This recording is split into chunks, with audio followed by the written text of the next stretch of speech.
So right outside the door, on the right side, there's an on-air sign that my friend made me. And you need to pull it to the left so that it velcros off. So just like, yep. And then it's a bike light. Click it. That's adorable. Isn't that cute? I love that. He 3D printed it for me. Sex positive culture. It's my body to give. Are threesome gifts a thing? Taking a bra off. I like your bed. Horizontal. Horizontal. This is Horizontal with Lila. I'm Lila, and I'm horizontal. I'm Samia, and I'm horizontal. With Lila. I really like the pause in there.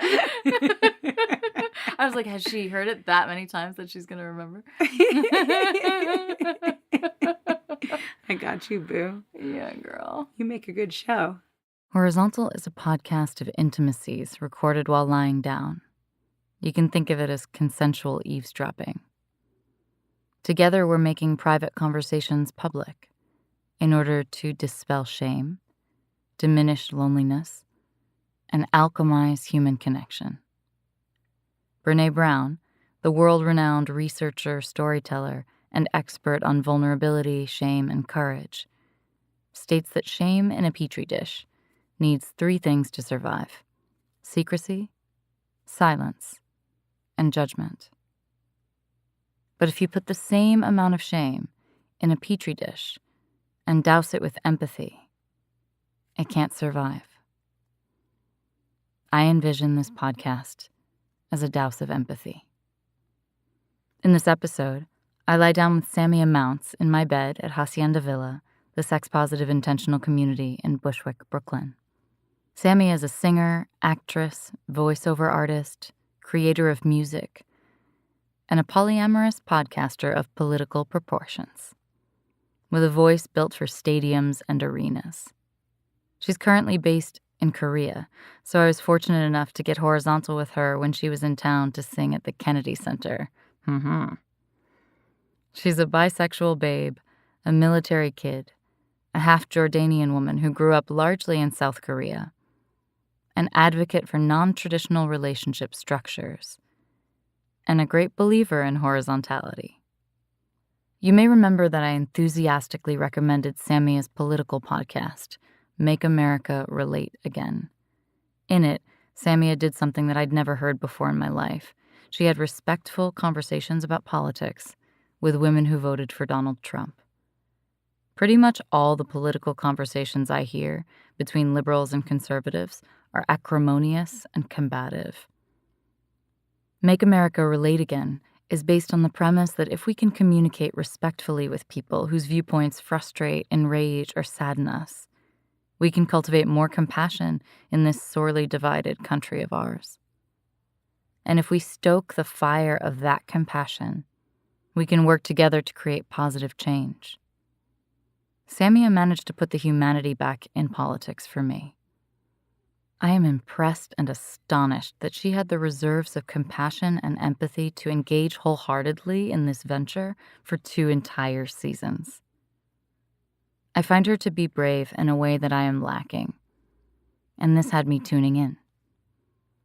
Now, in 2019, lucky for us, she'll be applying those skills to a new podcast called Future Love, one about polyamory and unconventional relationships and sex and love, in which she aims to help people have more authentic, passionate, and longer-lasting romances by foregoing the conventional rules and instead writing their own.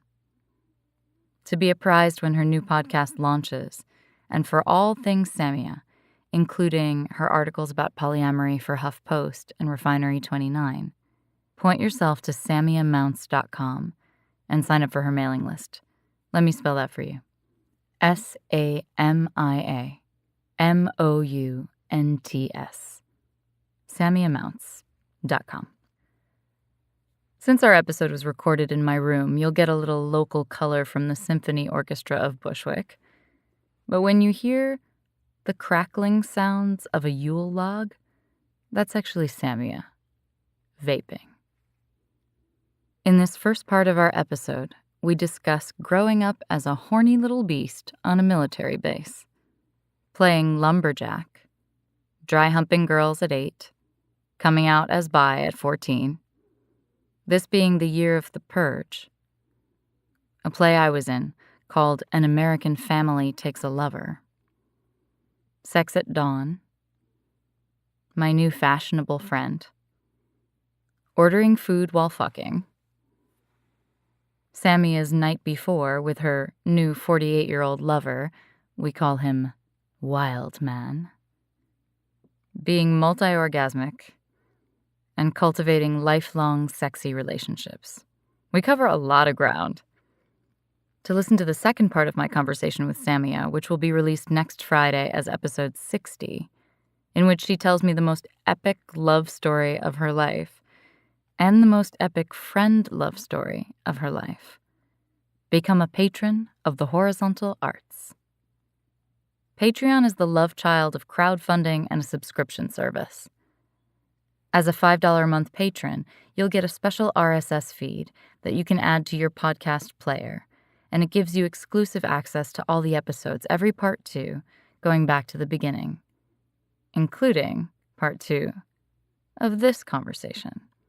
I've made a little video tutorial for the RSS thing in case it's confusing, and that's available on my Patreon page. See what I did there? Patreon.com/horizontal with Lila. You spell it patreon.com/horizontal with Lila. And now, come lie down with us in Bushwick, Brooklyn.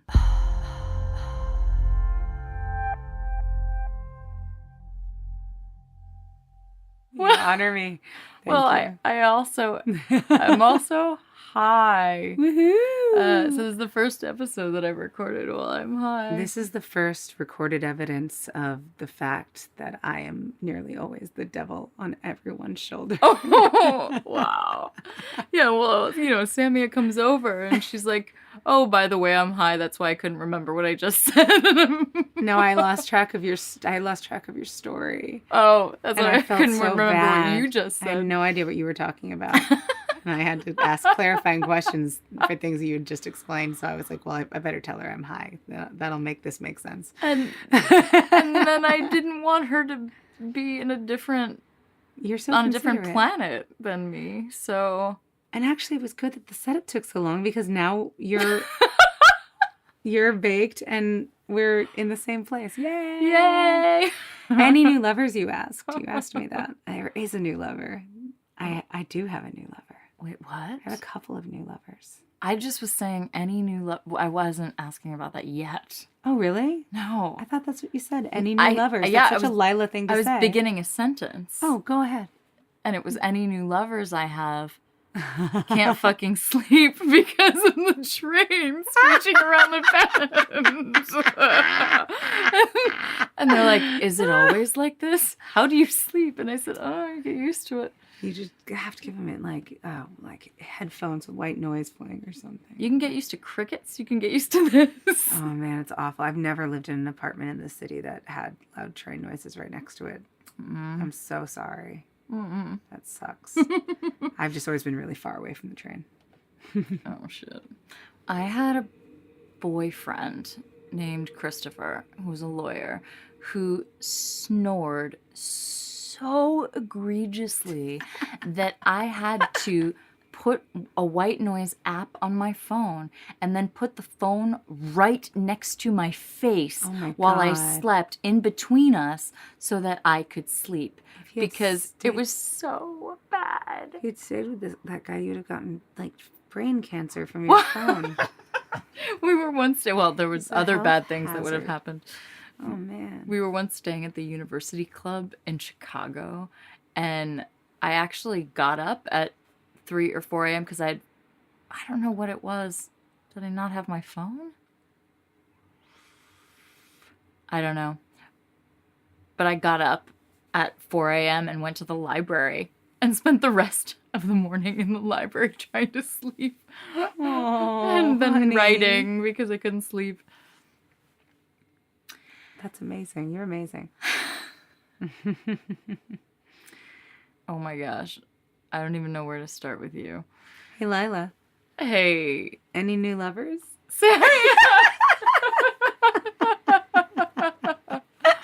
Well, but I want to go back. I want to go back Go to back. the beginning. To what beginning? To the beginning Of your sexual life. my sexual life? My whole sexual life? The very Yes. beginning of my sexual life? Yes. Because that goes back far. Yes.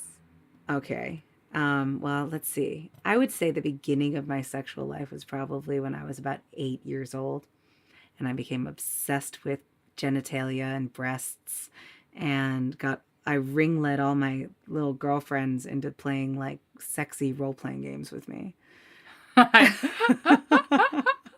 So like, Awesome. What did you play? well, like we'd play like lumberjack, where like I'd take my shirt off and pretend I was like chopping trees, and like the other girl would come with like pancakes. Like You got wait a minute. You're telling me that you got your little girlfriends to serve you pancakes yes, when you took your shirt well, off. I chopped imaginary trees in my bedroom.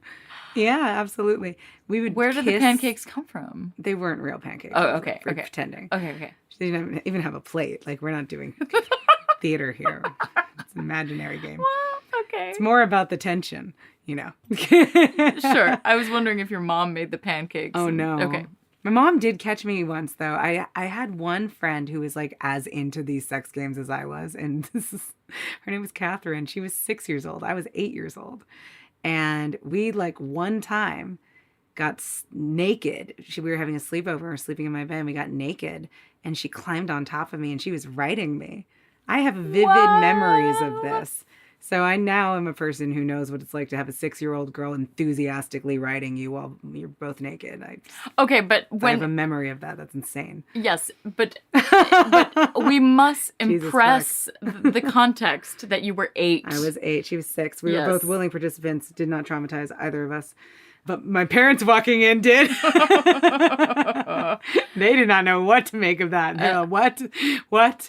And it still surprises me to this day that they were shocked when I came out as bi when I was 14. Like, really, guys? You're surprised? You literally walked in on me having sex with a girl when I was 8. So, And what was their response to that?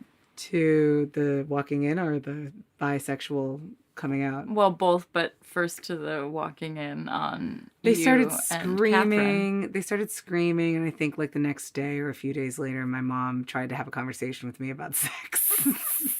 But What do you mean tried? she was really, really awkward about it. Did not work out. She was like, "So, honey, do you like to kiss your friends?" And I was like, "What? No." She was like, "I mean, you can kiss mommy." That seemed really creepy to me at the time. It seemed creepy or didn't? It did. It very much seemed creepy. And she said that. She'll never listen to this podcast, so thank the Lord. But yeah, I don't think she meant it in a creepy way. I think she was trying to like get me to talk to her and get me to trust her, but that's what she said. And I was just like, ew. What? Why would you say that? Yeah, it was not a successful conversation. So my parents never had like the sex conversation really with me. Like they never taught me anything. I was on my own. I figured shit out for myself. And it wasn't that hard to figure out, luckily. It wasn't? Nah, there's information out there to be found. I mean, I definitely didn't get my shit together until a few years ago. Well, but where Or, like, did... now, currently, but but I figured it out eventually. Okay, well... But you were kissing your friends. You did like kissing your friends. I was really aware of like having all kinds of sexual desires from a really young age, and for men and women. And I came out as bi at 14, and that was never hard for me. I grew up in a military base, and I really liked being different. So the more different I could be, the more I was like chilling with myself. So I didn't have much support for any of this, but I also never had problems expressing it. It probably makes me a little bit weird. Well, what brought you to that self-possession that you could do your own thing, be different, and be like, Yeah, I don't care what you think about it. I'm doing me. I think that it was a combination of things. I definitely had a mother who wanted me to think for myself, and she encouraged that and like kind of created a monster. But she definitely encouraged me to think for myself. She had me reading by the time I was like 4 years old. And I loved to read and soak up information. And I grew up in a foreign country. So all sorts of shit was like, I was getting exposed to a lot of stuff. And you grew up in Korea? Uh-huh. And then also on top of that, I'm going to school on this military base where like they make everything really mediocre because they've got kids coming in from all over the place and they have to make an education that works for everybody. And just, I was a year ahead in school. I was like a lot smarter than most of the other people who were around me. And I was really talented.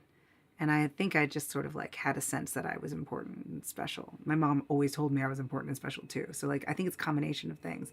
It was a combination of like getting fed these messages from my mother, but also being in a community that really was pretty medium and being somebody who wasn't medium. Okay, so little Samia is a bit of a renegade, a bit of a rebel on this military base in Korea. And she is dry humping girls and kissing girls. Mm-hmm. Didn't last very long. It was only that 1 year. Or maybe it was 8 and 9. But once I was 10, that was all over. We moved to Los Angeles. I got super chubby and acne and awkward at age 10, 11. And then we moved back to Korea when I was in the middle of my 8th grade year. And I was still awkward looking for a really long time. I didn't get cute until much later. Much later.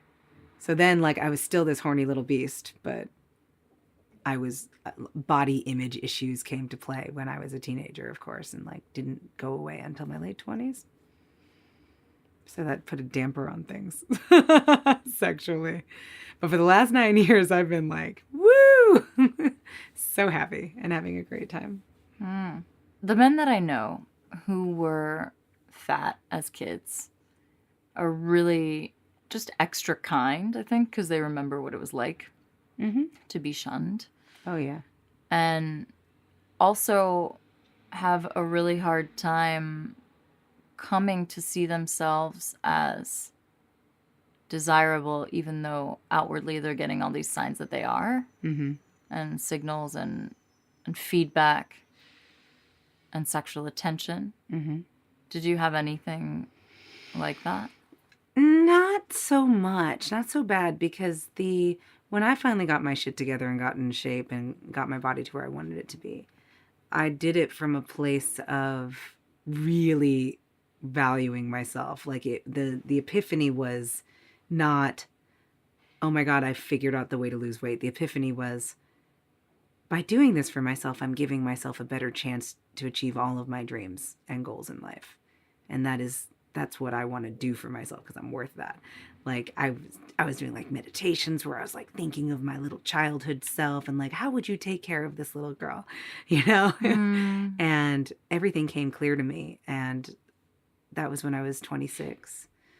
Then once I got my body to a like really fit, healthy place, the attention was nuts. And I immediately felt like I was worth it. I was like, all you bitches would have wanted me and loved to fuck me before if you had just known and given me a fucking chance. You would have loved it. I know you would have. But you're here now and fuck, I'll fuck you. I'm happy with this. You have abs and you look great. Let's do this.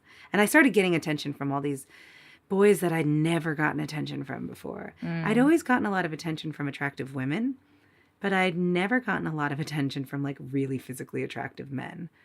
And that started happening, and it was just insane. And it was weird because at the time I was dating this guy who was like, you know, like significantly older than me. I was 26, he was 39 when we started dating. And he was not like a super conventionally attractive guy, really talented guy, really smart. But he also just didn't appreciate me that much. He took me for granted, and he didn't have as high of a sex drive as I did. So I was always unsatisfied. And while I was with him, I lost all this weight. I got really hot. I started getting all this attention. forced him to open up our relationship because I was not happy with our sex life. I started fucking models and like it changed everything. I never went back. Oh my gosh. And I'm at the point now where I'm like, you just have to be so exceptional for me to deal with you. You have to be really, really great. And I look for red flags so religiously. Hire slow, fire fast, kind of a... Well, not exactly, because I'll hire you fast. I'll definitely hire you fast. But if you start, I will continually reassess the situation based on the information that I'm getting from you. Okay, so hire fast, fire fast. Yeah, hire fast, fire fast. Absolutely. Let me tell you why we're recording this in the evening, which is a better time for both of us instead of at 9 a.m. in the morning. The reason why my night opened up is because I have been dating this boy long distance this whole year. This boy who lives here in Newark. And I call him a boy because he is a child.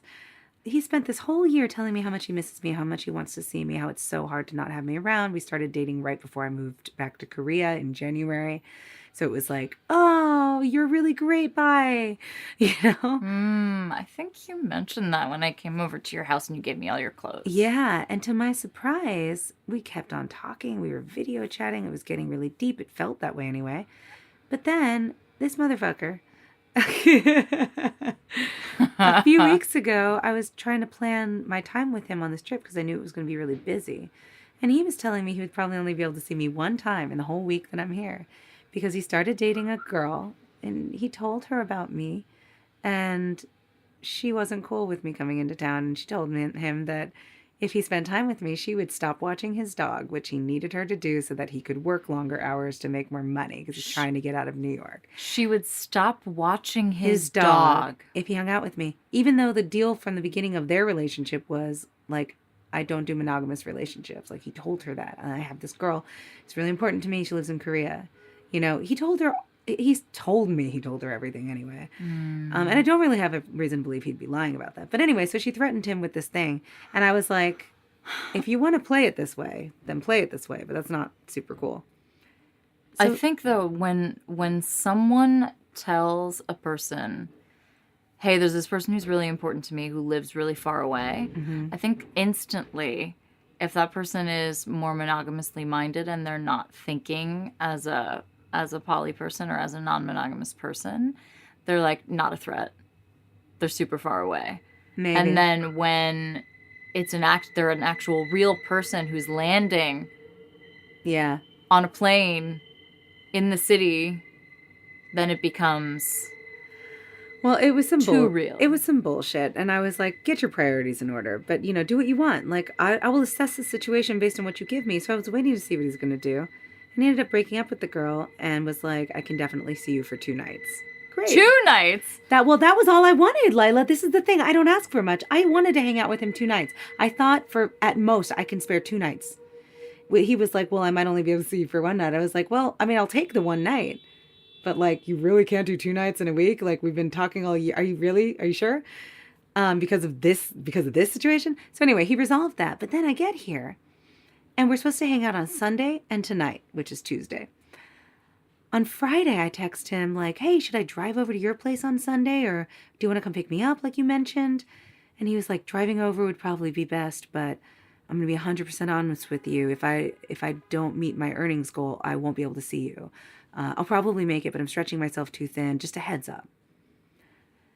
And I have been over here fucking meticulously scheduling this trip so that I could get all my rehearsals and my work done and also see my friends.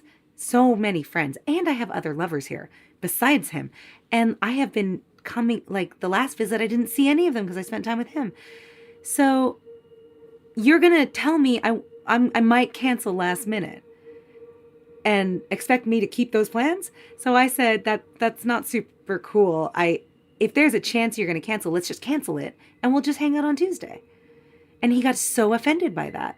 And he flipped out on me, gave me a speech about how he doesn't know who I am anymore because his Samia would never speak out of fear instead of love and all this bullshit. And I was like, whoa, you're losing your shit. You're not even being rational. So I told him he was behaving like a child, and I made other plans. Like, year of the purge. This is the year of the purge, by the way. His Samia would Yeah. never speak out of fear rather than love.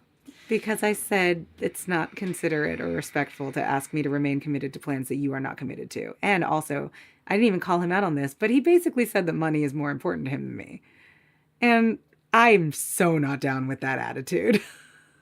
I love money, believe me, but money is stupid and invented. Give me a fucking break. It should never be more important than spending time with a person you love, especially somebody you don't get to see that often. Please. It's just fucked up values. I don't have time for it. So that's why we're here this evening. And believe me, when I texted you that, I was joyful. I was so happy because, like, I just got released from something and I could tell something was weird in this relationship. And he showed his ass, and that was easy, and I could just let him go. Boom, bye. Yeah, what I really don't like about it is he did something wrong. He did something that was offensive to you. You told him, and he said, well, I don't like the way that you're speaking to me because you're offending me. Yeah. He tried to turn it around on me. And that's abusive patterning. Yeah. Right? Where the person, what they're accused of, they accuse you first, or they turn it around on you. Yeah, and that's totally true. that's ugly, scary shit. I do not have time for it. It does not work for me. I love how you just put your foot down. Once I did this show, it was called, what was it called? An American Family Takes a Lover. I like that. And it was by Amina Henry, and really, really, really, really, really dark comedy. So I was the wife of this couple. They go to the grocery store. They take the cashier, a young black woman, home with them, kidnap her, and make her their modern day slave. That is so fucked up. It is so fucked up. Jesus, hell. And so my character was emotionally, intellectually, sexually, physically abusive. Oh, that must be hard to play. It was really, really hard. I for the first several rehearsals, it was really hard for me to wrap my mouth around the words. Yeah. To just say the words. I can imagine. And I had to stylize it to a cartoonish degree to be able to say the kind of words. And then I kind of took it back to a Noel Coward kind of a sort of thing. I know what you mean, yeah. You know, like I had to take it way out there. Yeah. And then brought it back a little bit, but it was still very, very stylized, and that's how I could do it. And my God, the woman playing that role, Tiffany, she was struggling because what a position to be put in as an actress, as a young black actress. So I think about intense. that a lot. Every time I see a movie that's about slavery or atrocities of any kind, and you've got that are directed at a particular, ethnic group, and you've got actors of that ethnic group playing out those stories, like, part of me thinks it's reliving the trauma, and I know it's important to tell the story so that people will see the truth and care. So we can't not tell them. But at the same time, I want to see more stories of the world that we want to create. I don't see enough of that.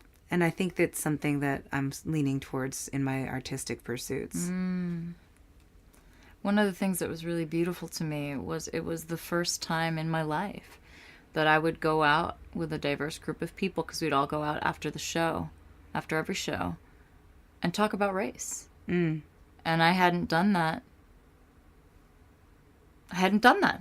Wow. I just hadn't really ever done that. How old were you when you were doing the show? I think I was 29, 30. And I remember Lori, one of the friends of the playwright, she was talking about dating, and she was like, yeah, anybody does something out of line like that, I'm like, I don't deal with that. That's some silly shit. Yep. That's some silly shit. And what you were talking about just reminded me of her going, that's some silly shit. And then for years, I've heard her voice in my head. I don't always listen to it. I want to. I love your hard line, your hard nose. Like, no, not going to do it. Yeah. Because that's what she was doing. She was like, that's some silly shit. I swear to God, I love Black women. I think Black women are so amazing. All of my best friends, basically my entire life, have been Black women. And I think a lot of this kind of attitude has come from those relationships. I remember when I was in high school, my best friend Marcia, we were both sort of like heavier girls, and she put on a pair of new jeans and she asked me if they made her butt look big. And so I said the stock response, like, no, it looks great. And she went, damn it, I wanted it to look big. And I was like, whoa. Whoa. You wanted it to, yeah. That was my first lesson in body positivity. And I just always found that, like, I know how this is going to sound, but I'm going to say it anyway. Like, that the white people around me just lacked a depth of character that was so much more common in the Black people around me. At least in where I was growing up. And did you identify it with white people? You're not a white person. Did you? My mother tried to pound it into my head all growing up that I was white. She was Jordanian. My dad is white, and my mother was running from her culture, trying to get as far away from it as she could. She did not want my sister and I to think of ourselves as Arabs, because Arabic culture was extremely suppressive for her. Is that the right word? Repressive? I don't know. Well, they probably repressed and suppressed her. Yeah, they were not. And also, cool. She must have feared for girl children, right? You know, in my mom's family, a lot of the young women still live at home until they get married. And it's preferable to marry another Arab. It's preferable to marry within the family, like a cousin if you can. And it's also insular. That still happens. Mm-hmm. Oh, yeah. And wow. right here in Yonkers, New York. And my... Just direct cousins? First cousins? First cousins, for sure. My mother married... She was the only one of her siblings to marry outside of the family. And was almost a black sheep for it, for marrying a white American guy. I know, right?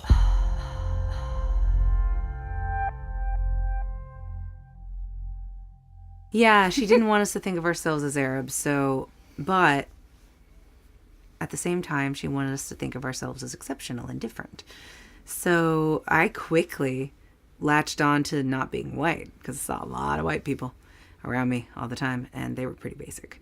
And I don't know if you've ever been on a military base or in a military community, but they are Christian, they are conservative, and they don't make any sense to me. They never did. I never fit in. So I've always been like, no, I'm Arabic. I'm Middle Eastern, bitches. Woo! Don't know a lick of the language except for a string of curse words that my mother would say when she didn't want us to know what she was saying to us when we were making her mad. Like, of course, I love the food, but like the culture is, there's lovely parts of it. It's very family oriented. I'm not very family oriented. I don't get it. I don't get living in an insular community where the only thing that ties you is blood. I'm just kind of like not that into the whole shebang. So. But it feels important to identify yourself in this way, even though it's a culture that you don't really want to step into. Doesn't that make no sense? Isn't that incredible? No, it makes sense to me. You know, my mom's Brazilian, right? Yeah. And I find the machismo, not doing what you say you're gonna do, you know, like warm to people's faces, to everybody, but not necessarily reliable or responsible.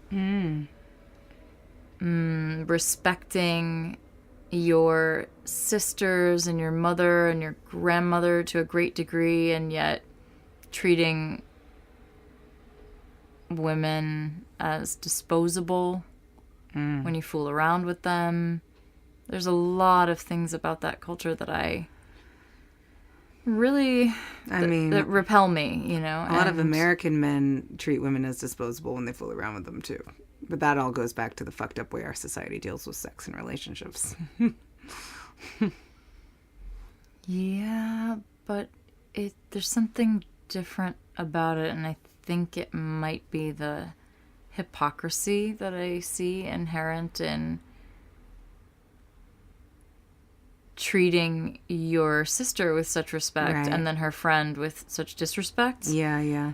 Because that's somebody else's sister. Right. Where's the disconnect there? I just don't. Yeah, it's fucked up. It's that whole, like, me and my tribe Tribalism, are important, yeah. and none of the rest of you matter. Yeah.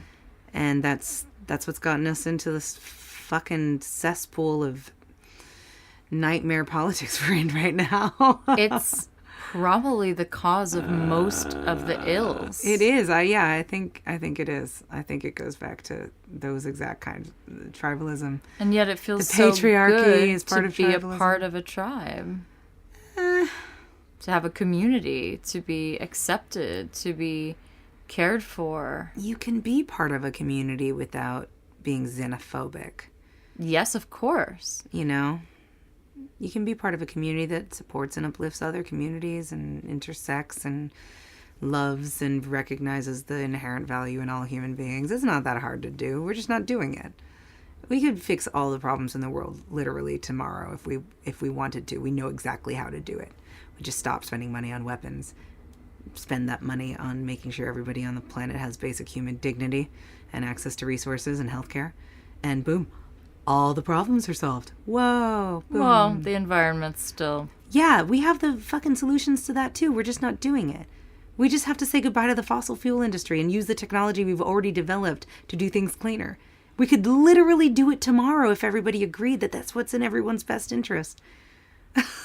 And it is in everyone's best interest. It is absolutely, objectively true that action, as extreme as it sounds, is in everyone's best interest. And we're just not going to do it because we are addicted to this system with money that makes no fucking sense, and the system of ownership that makes no fucking sense. Like, we're basic. All of humanity is fucking basic and primitive. Like, I'm so over us. Calling people basic, I don't... Every time I hear it, it rubs me the wrong way. It's... Why? When people say it, they use it as a derogatory term. They mean, I think, that that person swims with the mainstream. And I believe that no human in their actual heart is boring, uncomplex, unworthy of curiosity. I agree with you. But what's locked inside people is not what I'm talking about when I use the term basic. And I'm not saying that the essence of people's beings is boring and uncomplex.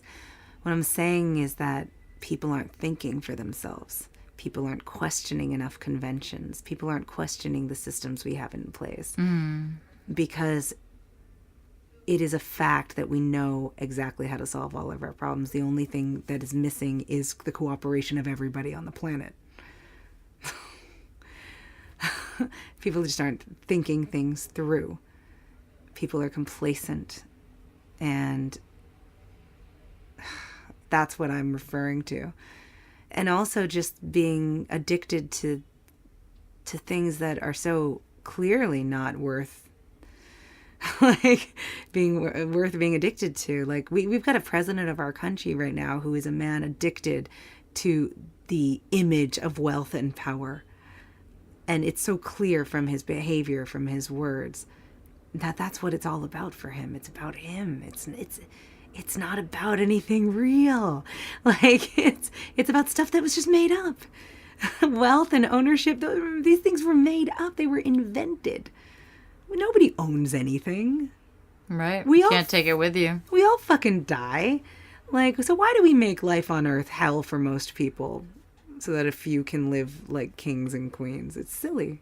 Yeah, and I still have the child in me that simply does not understand. Exactly. Simply does not understand how that could be on a planet that has full capacity to feed house, clothe, and water every being that lives on it, how could it be that that's not happening? And when I say that humanity is basic, I just mean that we're not advanced. I'm using it as the opposite of advanced. Advanced thinking is happening in small pockets on our planet, and it has been for a long time, and I do think it's been spreading, and I do think it's been growing. We've seen progress. Things are getting better, but it's slow, man. Where do we see progress? Well, we've got liberty and value, cultural values that are much more conducive to personal freedom than ever before, in more places on this planet than ever before. People are, for the first time, being able to live as they want to, even if they don't fit in. In a lot of places, it's better than it's been in the past. But I don't think anything we've got going now beats like before. P.S. I'm reading Sex at Dawn, so all these ideas are fresh in my head. Before agriculture and like fucking living in just harmony with the earth, we probably were way better off then, I would hazard to guess. I think what we're doing right now is just, we're tremendously unsuited for the lifestyle that we've come up with for ourselves. Right after you read Sex at Dawn, there's a rebuttal book. Interesting. And you should read that one. I'd be so curious to see, for you to have read them right next to one another. What's it called? What's the rebuttal book called? I already think it's bullshit, so I'm going in with bias, and I freely admit that to the world. You already think what is bullshit? Whatever the rebuttal says, because I think that Sex at Dawn is hitting on shit that's been like, I've felt instinctually my entire fucking life. And I think a lot of other people have too, and it all makes sense. Well, it's one of the books that sent me down the yellow brick road, Oh, yeah? Yeah. First, I read Arousal, The Secret Logic of Sexual Fantasies. I haven't read that. Definitely do. Then Sex at Dawn, then Mating in Captivity. Nice. But you're monogamous. Or you like to be monogamous. Or is that something that you're thinking about these days? I've been thinking about it for a long, long time. I don't know that I am monogamous. Ooh. But I don't... Tell me more. I don't know that I'm polyamorous either. There's a lot of gray area in there. Definitely. I have never been in love with more than one person at a time, sexually, romantically. And I think it's possible, but it hasn't happened yet. So here's an interesting thing. I am on Tinder, I'm on OkCupid, and I'm on Hinge, and I haven't met anybody on those in a very long time because there's nobody that I want to meet. Yeah, I know That's not true. That's not true. Actually, I just met somebody from Tinder, but he's a polyamorous man in a long-term marriage. And I told him that doesn't interest me, that I'm really not looking for that. Yeah. But he's also an extremely fashionable man. And I said, but if you want to hang out and be fashionable together, I would really love that. And we did. We hung out last week and we were fashionable together. And tomorrow night we're going to hang out and be fashionable together and drink mezcal. That's really and I'm cute. so excited to have a fashion friend Aww. who wants to talk about fashion and business and the podcast. And it's, I'm really excited. I love that. Yeah, so I'm very excited about my new friend. He's the essential man. That's his...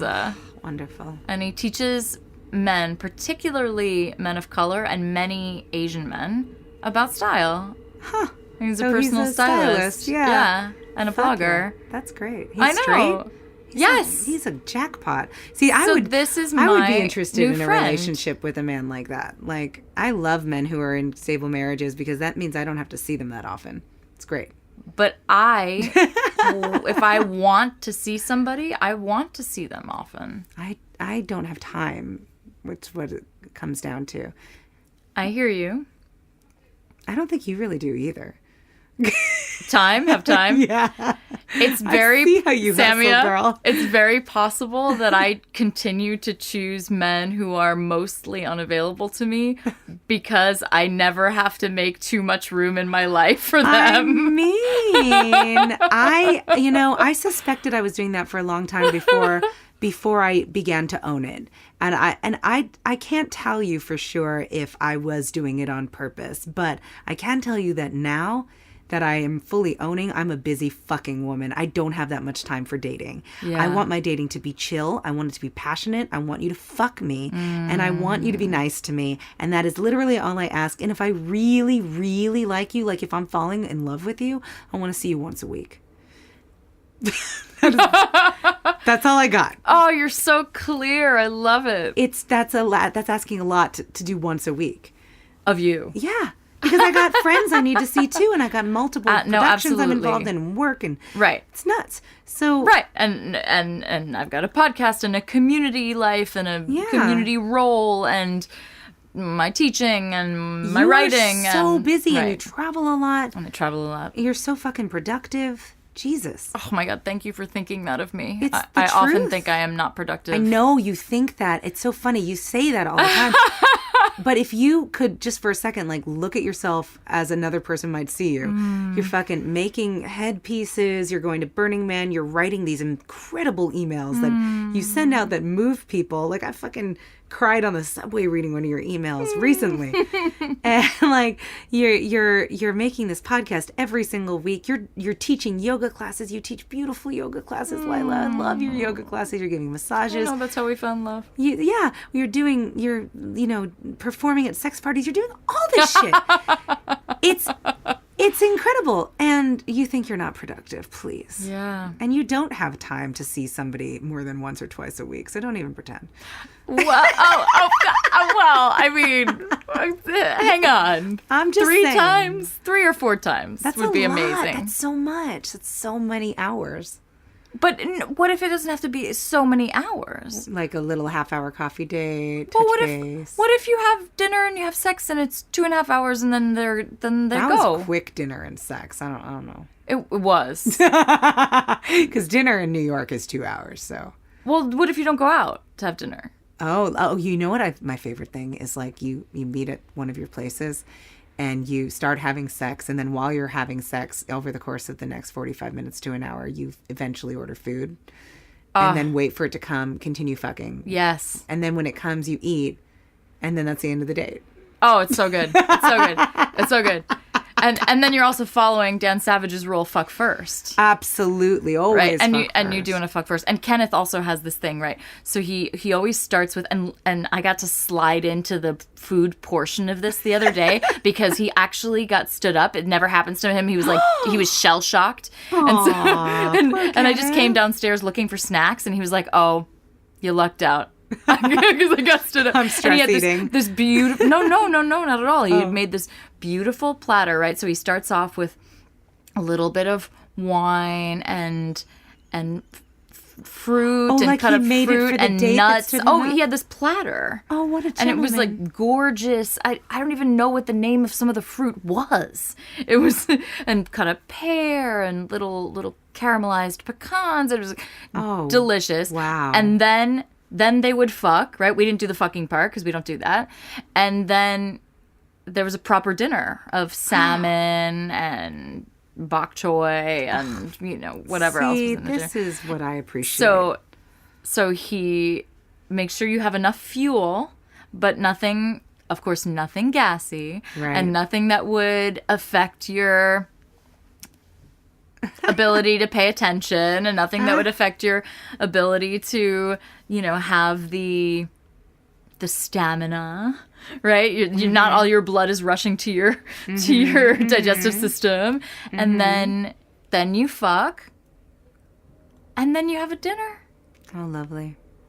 So that's his MO. That's lovely. And Well done, sir. yes, well done, sir. Indeed. I enjoy men who create experiences. I had this guy once. I went on a few dates with him, and he was so great. He looked like Thor, which was not a bad thing. And he would like answer the door with like no shirt on and like a martial arts bandana around his head. So like he really looked like a Rambo type. Like you're like, whoa, hi. Hello. We almost always just hung out at his place because we both like to smoke weed and just chill. And I'd come over and he'd have a bottle of Ruinart Rosé champagne open. He'd have a platter of cut up strawberries and watermelon and grapes for me. And like everything would be pink to match the rosé, which was so cute. Oh, that is adorable. It was so cute from this like big manly hunk of a man. Ooh, I love that shit. I love it when they do that. It's so nice because he created an experience, an for environment. me. Yeah, he curated an experience, and I felt so cared for. right. And it's such a simple thing to open a bottle of champagne and cut up some strawberries, but like it is, it makes a difference. and not a lot of people are doing it, so it makes an impression as well as a difference. I always find it's the grown men who are doing that. It's like men over 35. I used to think it was over 30, but the 30 to 35 range is They're not doing so well right now. Over 35. They're really disappointing me right now. I had the best sex last night. Really? The best sex last night. This man is 48 years old, and that's not typically in my age range. I typically do like, 30s and early 40s. But fuck, I'm going for 48-year-olds from now on because they fucking rock. He was everything. He did everything right. All the right attention to detail. It was so passionate. He has his shit together. There's no red flags. It's just like, it's a man with his shit together, and he knows how to fuck and how to treat a woman and how to be lovely and be real. And, I'm about it. How did you meet this man? Oh, I've known him for a few years. We worked together once. Has he been your lover all this No, while? this just started. This is new as of last night. It's the best sex ever. I can't wait to tell him to listen to this podcast. The so he can hear about best me bragging sex about him. ever? It was, okay. It was really fucking good sex. The first time. Yeah, I say words like the best sex ever about a lot of things. I'm Hyperbolic, yeah. But it was amazing sex. You know that sex that's just easy? You don't have to think about it because your instincts have taken over? And you're just like there, and you're because the person turns you on so much. Your stomach is doing the butterflies. Everything is working. Nothing is, you don't have to think because it's just all there. You know that sex? It was like that. You're going to have to tell me the whole story. Oh, shit. Yep. You're going to have to set up the, how you met. Now, what sparked the thought that you might get together, and then tell me about the evening in detail. All right. I'm with you. Okay. We met doing a musical, and in this musical, he was playing my brother. Kinky. And he was married at the time. So I thought he was really attractive in a not normal way for me. Because at that point, I had just started being attracted to really manly men for the first time ever. I was into androgynous people for up until my early 30s. And then I had a hormone shift or something. Where suddenly, I broke up with my boyfriend Dylan, who I loved, partly because of this, because he was an androgynous, gorgeous, bisexual, pansexual man who, was just really pretty and sort of slight, and that was what I'd always liked. And then early 30s hit. Suddenly I liked big, tall, hairy, barrel-chested, masculine men. Are you on birth control? Oh, yeah. And I have been since I was 16. Interesting. So anyway, all my tastes changed. This is, you could look at it scientifically and go, oh, biological clock. To me, it showed me that you could look at it like that, but I never came up with the desire to have a baby. That's never bubbled out of me even for a second. Yeah. But my sexual taste did change, and I stopped being attracted to women as often. And I stopped dating women as much after that hormone shift too, but I'm still attracted to women and occasionally date and sleep with women, but it's been mostly men since that hormone shift. Mostly manly men. Yeah, mostly manly men. Do you know the term domly-doms? Domly-doms, Domly-doms. No. Domly-doms, yes. Yeah. Yeah, I like them dominant. It's weird. Anyway, that was happening at the time, so I didn't clock him that strong, but I clocked him later because this kid is talented.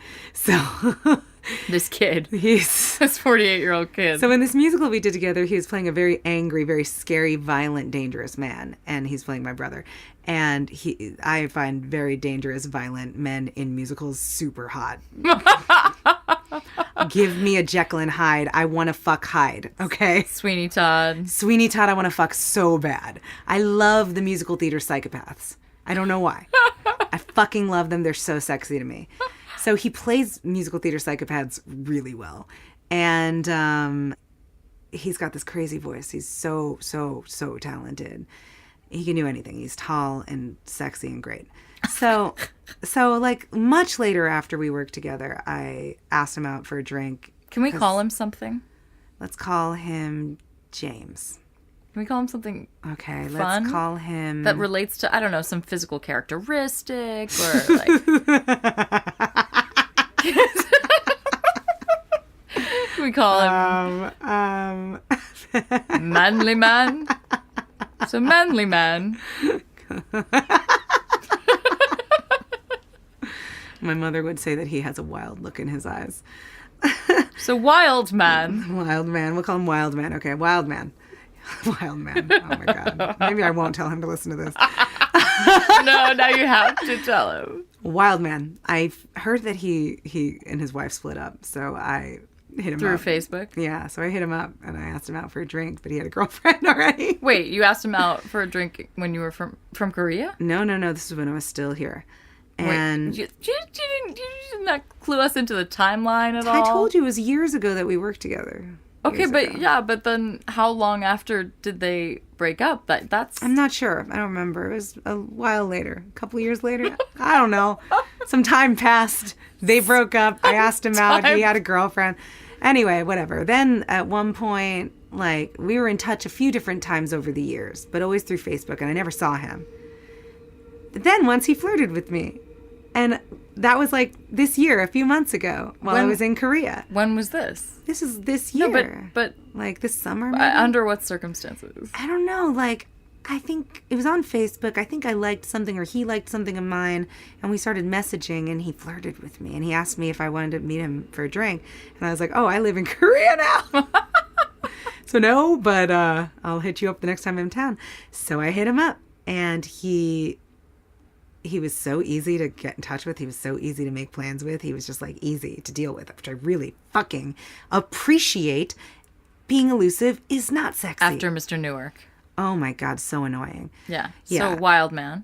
So Wild Man was free for a drink and we had it. And okay, so I just had a date on Sunday night, right? This week with this other guy I've been involved with for years who is weird and For someone who elusive. has no time, you're doing a lot of dating. I'm just saying. I tried to stack it because the dating pool in Korea is pretty shit. and Okay. Okay. I have, like, it's been, like, I didn't have sex for, like, 2 months. It was awful. No, not 2 months. It was a month, but it felt like 2. So anyway, I understand. I saw this guy on Sunday night. I really wanted to have sex with him, but then it got too late, and he didn't want to take me home because he thought it was too late. And I was like, really? You scrotum? So I was like, oh, wilt thou leave me so unsatisfied? And had this drinks date the next night. And when he texted me to like figure out where we were going to meet. And the first thing he said was, do you want to just come over to my cute Airbnb? I've got booze and cannabis products. And I was like, yes, I'm going to get laid. Yes, thank you. Finally, a real man who understands that if I'm going to meet you at 10 p.m., it's because I want to fuck you. It's not because I want to have a conversation with you about Shakespeare and then go home. Can we please just fuck? Please. So anyway, I was really excited about that. And I know this makes me really backwards because like girls are like, oh, he just invited me over to his place. How disrespectful. He just wants to fuck. But I want to fuck. He just assumes. I want to fuck. And I'm so grateful when they do that. So anyway. Except, wouldn't it be nice if people were just a little bit more transparent? What do you mean? I don't want to make assumptions that just because it's a certain time of night, that means that we're fucking. Oh, well, that's true. I mean, you shouldn't make assumptions. It's just with me in general, that is what that means. And not daily, but I am often frustrated with men who don't understand that and wait way too long and drink way too much and then they can't perform. And I'm like, I just wanted to have sex tonight. Like, why are we not having sex? So So he invited me over to his Airbnb, and I went to his Airbnb, and like we had this great conversation, having some bourbon, we were smoking some weed, talking about all sorts of things, talking about theater, talking Sitting on about the couch? sitting on the couch. He's wearing this great outfit. He's got this like sexy t-shirt with a blazer combination jeans on, and he just looks like such a fucking grown-ass man. He's just tall and has broad shoulders, and he's got like kind of a scruffy thing going on with his face, and he's got those wild eyes. Wild. A wild look in his eye. Yeah, and he's very intense, and he's very truthful, and he's very irreverent, and these are all things that I really enjoy. So our conversation is easy and crackling, and I can tell this motherfucker is going to wait until I make a move. And I think this might be a Me Too thing that's happening right now, because I've been noticing this more and more. Guys don't want to make moves. I'm not sure. I think there's a beautiful possibility for women to step up in this dance and allow a man to know that he will not be refused if he were to make the move. I totally agree. He was waiting, and so I was being sexy and stretching like a cat and doing things like that to give him signals that I was ready for him to start kissing me. But he was taking too long, so finally, like, I think he was in the middle of telling a story. And I just reached my hand out and sort of like lightly took the collar of his t-shirt and just really lightly pulled him towards me, and he kind of laughed and came and he kissed me. And we started making out on the couch, and it was amazing right away. You can tell right away with some people, like as soon as you kiss them, your stomach starts going crazy with the roller coaster feeling. That good roller coaster feeling, you know, that means someone really turns you on.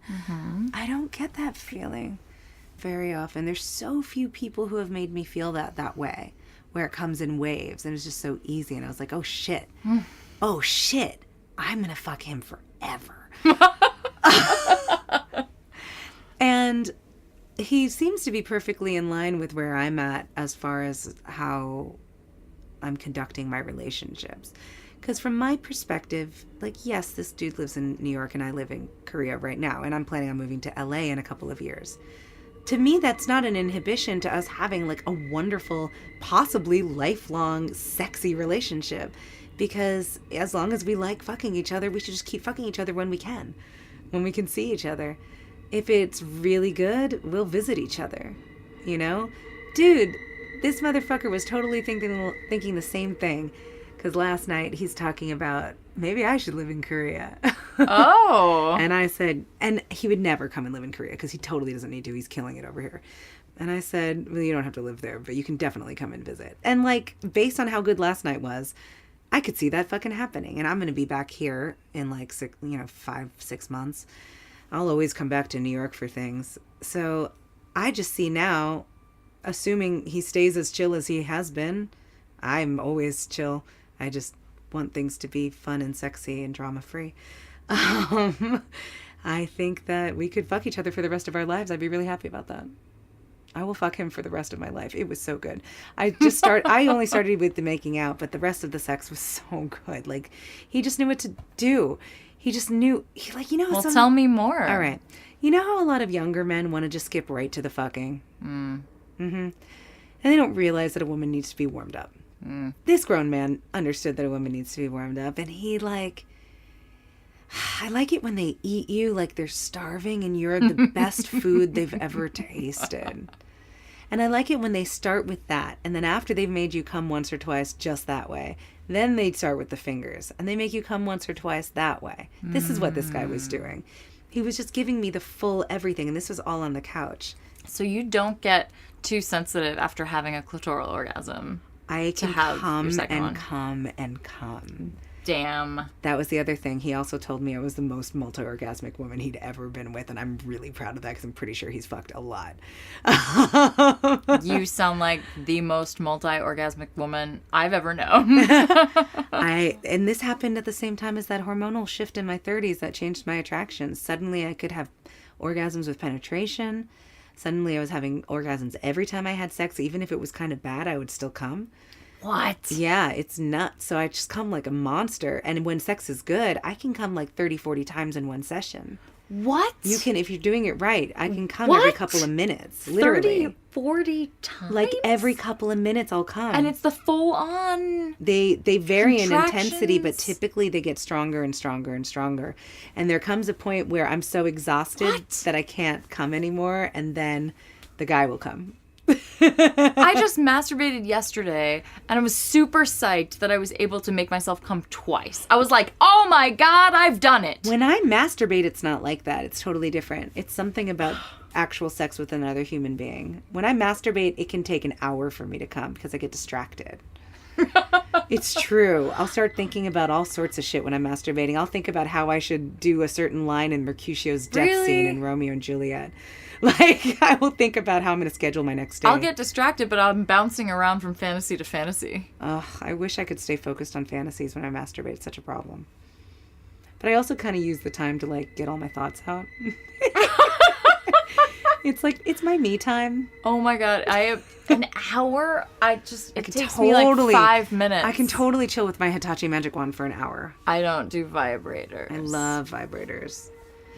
And it hasn't, that's the other thing. Like, it doesn't affect at all my ability to orgasm with a person, you know, with fingers, with a mouth, with a dick, with a dildo.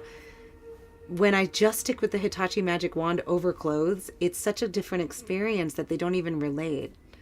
So it doesn't desensitize me, which is the thing that I think people are afraid of with vibrators. But I think it does happen to some people. Maybe, I'm not sure. In the same way that the death grip, the death choke, Yeah. that a lot of boys developed in order to come really quickly and come with porn, and Yeah. then it makes it really hard for them. I love those boys, though, because they can go forever. I really like men who find it hard to come. But stay hard. That's my favorite. Okay. All right. Well, I understand your enjoyment of that. I think that women should come a lot and men should only come a little. Yes, or maybe not at all. Or maybe not at all. Maybe they can just, recycle that Taoist style. I think that men who are good in bed almost always understand one simple principle and share one simple quality. She comes first. The quality is she comes first, but also the quality is being turned on by a woman coming. When a man is turned on by a woman coming, they're the best fucking lovers. They're the best. Because no matter what, there's something that's going to entertain them. Like if they can't get it up because they drink too much, they still love doing things to you because they're turned on by it, and maybe that'll get them hard. Haven't you had the experience, though, where someone is so turned on by the fact that you come that they come and then it's over? Well, that's why And you're like, but I wanted to come again. It's- and I wanted you to fuck me. And why is it over it's already? really much better if they have trouble coming. I agree. I really love men who have trouble coming. I really do. It makes me so happy. So this concept that you're bringing up of being able to fuck this man for the rest of your life because there's no reason to stop fucking each other whenever you see each other, etc. Because we're not putting any kinds of shackles or unreasonable expectations on each other's sexual or emotional autonomy. Mm-hmm. Therefore, we can have a lifelong relationship if we both want to. Right. I will And totally fuck him forever if he'll let me. It can stay sexy, which is, I think, something that a lot of couples are suffering. Mm-hmm. Familiarity From. kills passion. And the thing about having a long distance relationship, like I saw this guy rock climbing who I went out on some dates with 3 years ago, and I really liked him, and then he ghosted me, and then I finally got him to get back to me, and he apologized, and he was like, I really like you. I just Then can't. why'd you ghost me? Exactly. He's like, I can't emotionally deal. And but then he got into a relationship with somebody for a year, and now he's also been seeing somebody for a year or something. We started rock climbing together, which is fun, and Aw. it's fun to be flirty, but not have that as an issue or a possibility between us, really. So he said, I'm in this long distance relationship, and why do I keep doing this to myself? This is like the third time. And I said, I know why you keep doing this to yourself. You do this because nobody's infringing too much on your autonomy. And every time you see each other, it's a vacation and it's exciting. And the time that you don't see each other, you're longing for each other. So you've built up all this juice. And then when you see each other, it's so sexy. Yes. And I understand. And I have, right now, the people that I am interested in, one of them is in Bali. One of them is in Austin. That's why they're you want to far go away. to No, Bali. it isn't. No. He might not even be there. And well, I hope he I'm not is. following him to Bali. No, of I course want you're you to not. know I'm not following you to Bali. No, of course you're. It just happens to work into your plans It for does, yourself. and I've wanted to so- go to Bali for a really long time. But yeah, he might be in Bali if possible. So that'd be cool. And then one of them is Peter, who is here sometimes and, traveling for work other times. And, just aborted his baby. So, Oh, honey. I read your missive about that. yeah. Thank you for sharing that story. How are you? I miss him. Where is he? But he wasn't, we hadn't spoken for 6 weeks before I found out, so we weren't here ostensibly, maybe in San Francisco, I don't know, maybe in Pennsylvania. He owns a string of shops across the U.S. and Oh, wow. So are you guys in touch? except for the fact that he said he would pay for the abortion. I said, well, if, Medicaid doesn't cover it, I will take you up on that. We haven't talked. I called him the night before and told him, and then asked him to check in on me on the day of the abortion. He texted me, and then he called me the next day, and I didn't pick up. I don't know why. I just didn't pick up. And then I texted him a little bit later and said, I'm at home now. Why didn't you pick up when he called?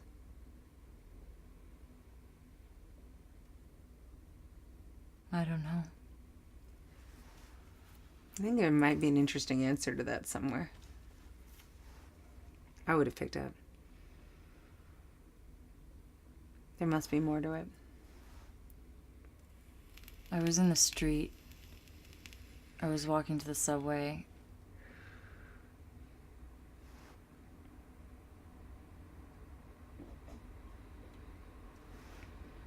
You could have called him back instead of texting. I could have called him back. Why not? Why didn't you? Is there something about this guy you didn't want to be connected to in that moment? Or did you just not want to feel connected to him because of what you just had to deal with without him actually there? Or I think there is a little bit of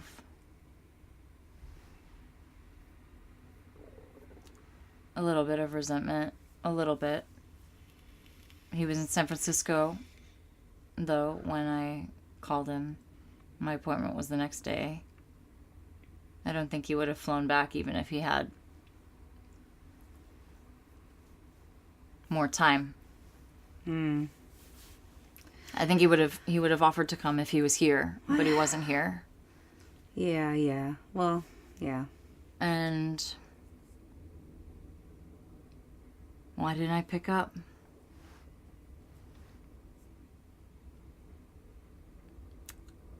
Maybe because in the conversation that we had the night before,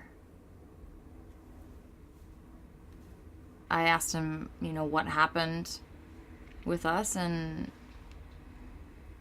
he said he just wasn't ready. He said, I'm sorry, I know it's lame, I'm just not ready. For what exactly? What were you asking for? I didn't ask for anything. This is my point. Specifically. Exactly, they make assumptions. And he said that the way that we were going, the next thing would be a serious relationship. And when he's in a relationship like that, it's like octopus tentacles wrapping around each other. Uh-huh. And he is a monogamous person. Ah. And I said, well, is there a way for us to be intimate that isn't octopus monogamy? Yeah, thank you. And he's Octopus monogamy. There's something in there. There's a book in there, I think. and he said, I don't know. And he said, I think you're right. I think we probably can't be friends. Fuck, man. And maybe I didn't pick up the phone because that was heartbreaking. Yeah. And I was in a pretty physically vulnerable feeling state. Yeah. When you first asked, I was trying to get to the real answer, and one of the answers that came up was, well, I didn't want to cry on the street. But, I mean, I've cried on the street so many times. I've been crying on the street like it's my job lately. The last few months I've been crying on the street like every day. It's insane. It's intense. I've been going through some real heavy shit with my longest love affair, who happens to live in Korea, so he's nearby, and things have not gone the way I expected them to this year. I can understand crying on the street over heartbreak. Listening to all the songs. Or like you're just listening to an innocent Spotify playlist and then a song comes on that punches you in the gut. And you're like, really? Ugh. And then you start listening to it on repeat because it's nailing your emotions. And then you're crying more and you're like, oh, God damn it, I'm on a city bus openly weeping. I'm that girl. And when you're a foreigner in Korea, it makes it even worse because people are already looking at you. Oh my gosh. Plus, I dress like a freak. I can see the scene. I can see it. It's like there's nothing. City bus. There's nothing less conspicuous than a girl with hot pink hair, burgundy headphones, black and white striped sweater, crazy loud leggings, openly weeping on a bus in Korea. In Korea. I love it. It's like the opening scene of your biopic. God, I hope not. That's pretty great. Actually, yeah, I probably should be.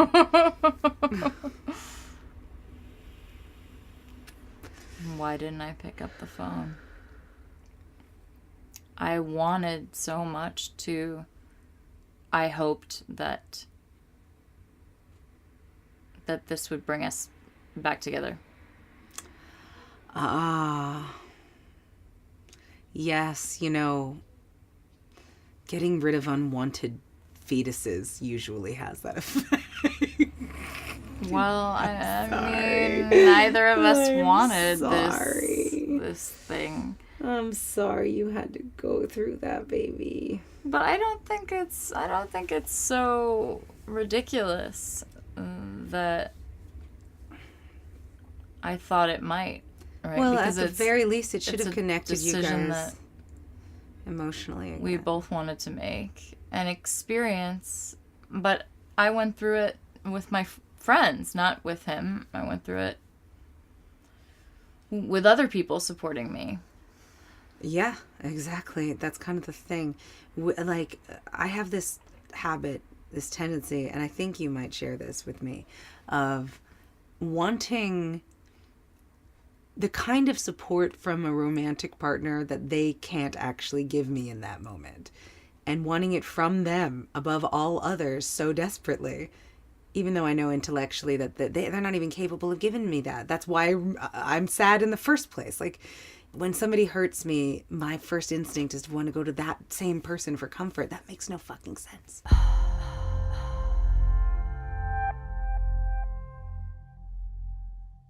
For more horizontality, you can receive my words in your inbox once a week-ish.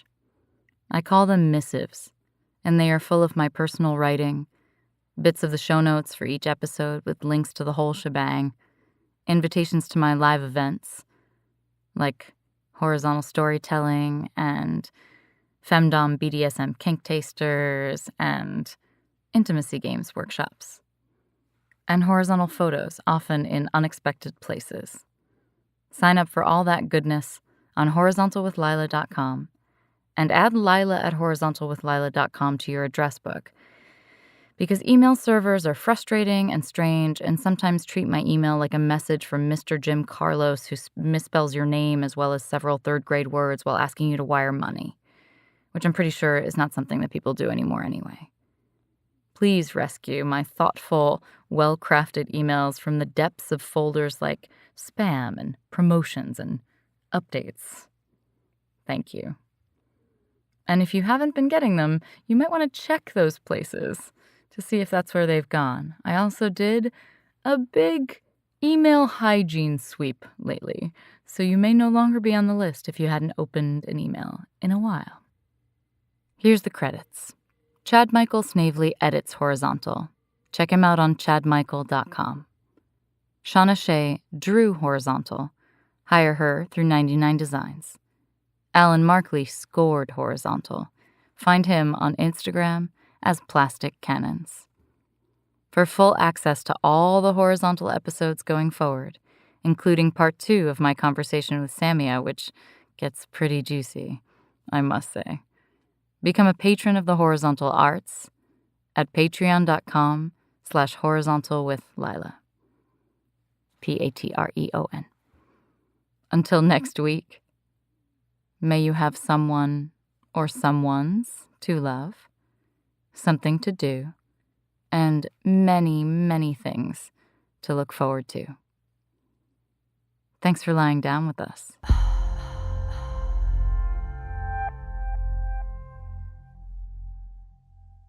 So proud of us. Mostly you.